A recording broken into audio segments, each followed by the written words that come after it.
Hello student, this is the fifth chapter of civics named judiciary. In the last video we discussed about the need for judiciary and importance of judiciary, and today's video we discuss about the other important factors of this chapter.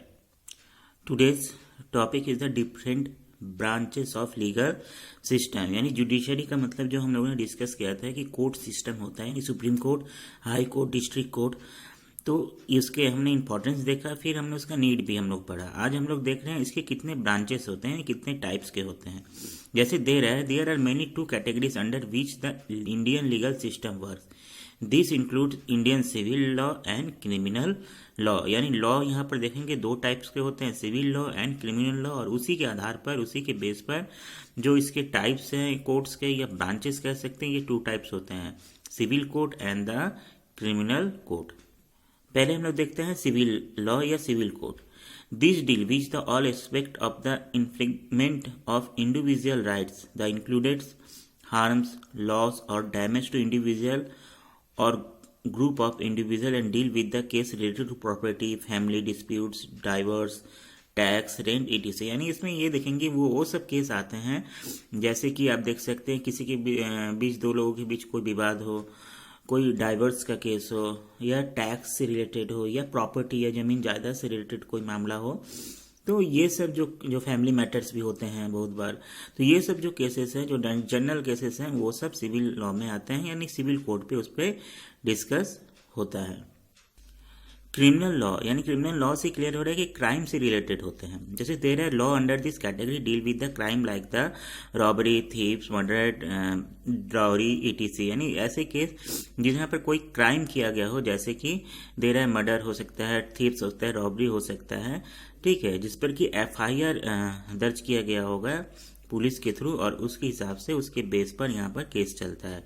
और ये criminal case जो होता है, criminal court पे case इसको चलाया जाता है, इसकी हेयरिंग होती है। तो इस तरीके से देखेंगे केस के हिसाब से लॉ, डिफरेंट लॉज होते हैं, और उसके आधार पर हम लोग डिफरेंट जो टू कोर्ट्स हैं, civil court and the criminal court, और वहाँ पर केसों को क्या करते हैं, वहाँ पर हेयरिंग होता है और वहाँ पर उसकी सुनवाई होती है। Student, today's next topic is the independence judiciary. हम लोग यदि देखेंगे, यदि केस की हम लोग बात किए, तो क्या आपको लगता है कि केस जो होता है एक तरह से फ्री एंड फेयर उसकी सुनवाई होती है? जजेस क्या होते हैं, विदाउट एनी प्रेशराइज, बिना किसी दबाव के वो जजमेंट देते हैं, क्या ऐसा होता है? हाँ स्टूडेंट, ऐसा ही होता है कि जो जज होते हैं या कोर्ट होता है टोटली इंडिपेंडेंट होते हैं, कोई उस पर फोर्स नहीं कर सकता अपने फेवर में केस को करने के लिए, नहीं जजमेंट देने के लिए, जैसे यहाँ पर दे रहा है। और इसीलिए यहाँ पर हमारे कॉन्स्टिट्यूशन में इंडिपेंडेंट जुडिशरी सिस्टम को बनाया गया, यानी हमारा जो कोर्ट है टोटली फ्री है। और ये क्या है, कैसे है, इसको हम लोग इस पैराग्राफ पे डिस्कस कर रहे हैं। There are the independent judiciary means the judiciary of India is independent and is separated from the executive legislative body of the Indian government. The judiciary system of India is structured into various levels at the apex in Supreme Court, which followed by High Court, state level, district court at the district level, and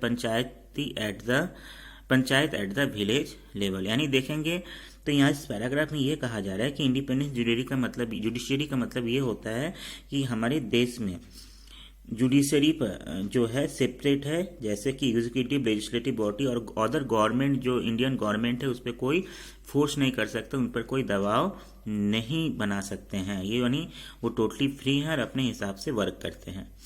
यहाँ पर three court system, जो main three court system बनाया गया, जैसे various system है, levels है court के।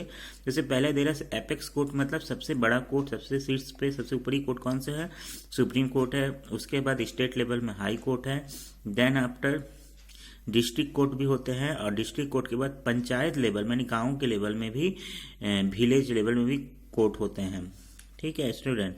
Next then student, सिर्फ कोर्ट को इंडिपेंडेंट बना कह देने से नहीं होगा, इसके लिए कुछ सिस्टम बनाया गया जिससे कि हमारा कोर्ट इंडिपेंडेंट है। जैसे कि यहाँ पर दे रहा है कि क्यों जरूरी है, क्यों इंडिपेंडेंट हमारे कोर्ट के लिए जरूरी है। जैसे हम लोगों ने इंपॉर्टेंस को देखा था कि इंपॉर्टेंस सेम ऐसा ही है कि इंडिपेंडेंट रहेगा तभी तो ये काम सही से कर पाएंगे। जैसे दे रहा है फर्स्ट पॉइंट में, to ensure that all organs of the government are functioning between their allotted power and provision of the constitution. यानी यहाँ पर इंडिपेंडेंट इसलिए दिया गया है कि सभी जो ऑर्गन है माने लेजिस्लेटिव, एग्जीक्यूटिव एंड जुडिशरी सब अपने हिसाब से वर्क कर सकें to interpret the provision of constitution independently without any pressurise from executive legislature.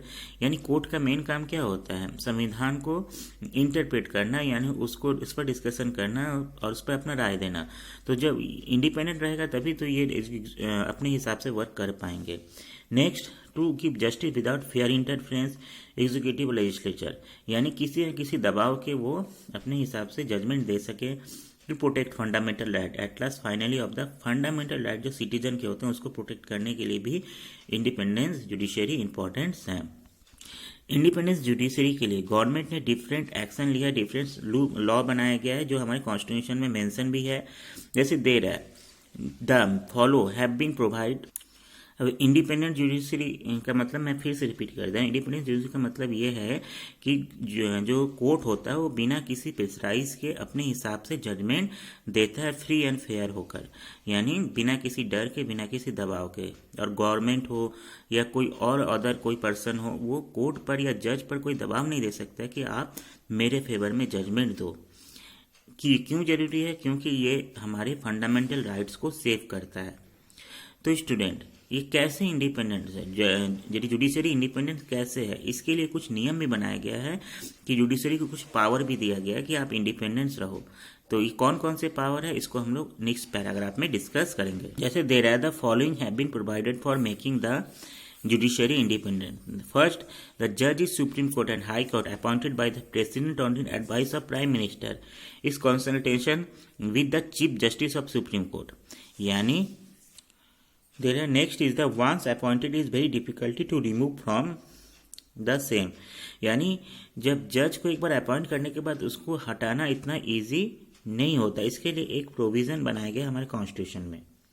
वो प्रोविज़न यहाँ पर डिस्कस कर लेते हैं। यानी सुप्रीम कोर्ट के या किसी या जज को हटाने के लिए यहाँ पर लोकसभा राज्यसभा से एक मोशन यानी एक प्रस्ताव पास किया जाता है उनके अगेंस्ट, और जब ये पास हो जाता है तब जाके ये प्रेसिडेंट के पास जाता है and then after Supreme Court के जज जो होते हैं वो एक तरह से वो हटाए जा सकते हैं। यानी देखा जाए without permission of Lok Sabha and Rajya Sabha it can't possible to remove of the जज of supreme court. Their tenures are fixed and secure to that cannot be forced to give unfair judgment। और देखेंगे उनका जो टाइम होता है, जो उनके जो वर्किंग टाइम होता है वो फिक्स होता है, यानी वो देखा जाए तो अपने जो पूरे टाइम तक वो जॉब कर सकते हैं और उनको हटाया नहीं जा सकता या कोई फोर्स नहीं किया जा सकता है। Next, they get fix salary and other allowance which can not be reduce. और उनके जो भी फैसिलिटीज़ होते हैं और अदर जो पेमेंट होते हैं उसको वो रिड्यूस कम नहीं किया जा सकता है, उनको काटा नहीं जा सकता है। तो इस तरीके से देखेंगे किसी भी रूप में उन पर कोई दबाव नहीं बनाया जा सकता, ना गवर्नमेंट के थ्रू ना कोई अदर ऑर्गेनाइजेशन के थ्रू। तो इस तरीके से हमारे जो जज होते हैं, हमारे जो कोर्ट सिस्टम होता है वो फ्री एंड फेयर होता है और विदाउट किसी दबाव के, यानी प्रेशराइज कोई नहीं कर सकता, बिना किसी दबाव के वो अपने काम को इंडिपेंडेंटली